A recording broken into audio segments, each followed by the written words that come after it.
And welcome back to Daily Wrap. Each night we invite our panelists to come up with a story that they want to talk about, their favorite story as it were, and we call it Potluck. And tonight Lisa and Heather are serving up some stories of their own, so we're going to go with, I can't say alphabetical because J is after H. You wear glasses, you get to go first. Boom, go. Boom, go.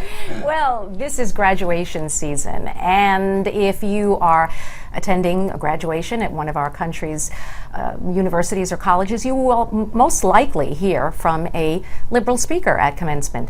Now this is actually, and it's not surprising, but when you listen to the survey that was done recently by Young America's Foundation, by nearly 6-to-1 commencement speakers are liberal speakers. And even in light of the fact that conservatives overwhelmingly won the election, the midterm elections, no elected conservative official was invited this year to speak at a commencement.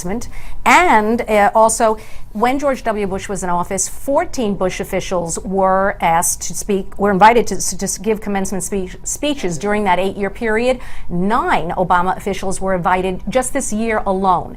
Now, the question, it actually, when we talk about colleges and universities, these are young people, our future leaders, and colleges and universities should really be all about inclusion, diversity, opening minds, and that just gives more reason. It seems to make sense to have a little bit more equality in terms of who is coming to speak. And unless Rick has I was just going to say, your point is what?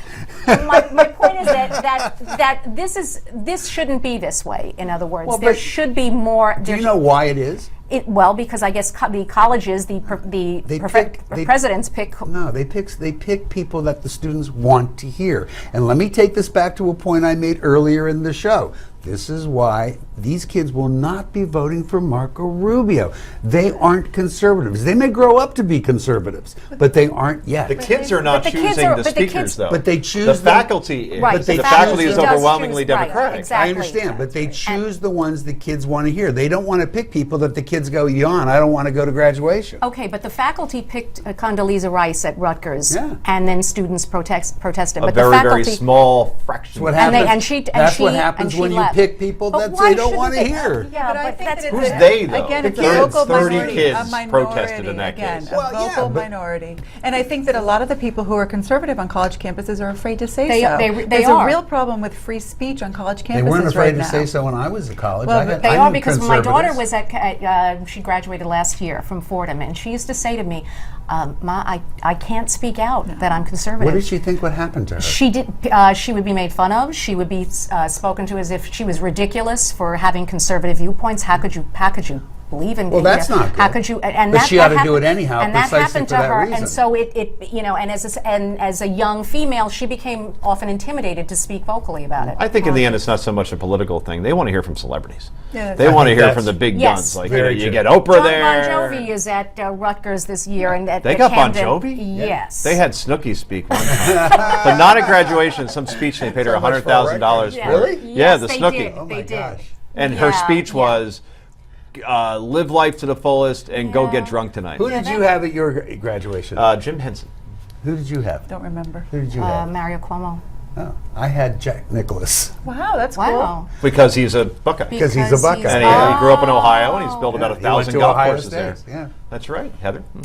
My potluck is a little bit less happy, and it's about the recent murder in Washington D.C. and we've caught the perpetrator. Thank goodness. It was a case where a gentleman, that's loose term, went to someone's home. Alleged perpetrator. Alleged perpetrator. Well, we've got to okay. The alleged perpetrator. Well, no. Okay. So he went to these people's house and stayed with them for 2 nights and kidnapped them and ordered pizza during that period of time and then killed them and set the house on fire. And the pizza had DNA on it, and through that DNA they were able to catch him, and he's now been charged with first-degree murder. There's a couple of issues that came up with this case that I just thought were interesting as far as just system-wide issues. Don't eat pizza?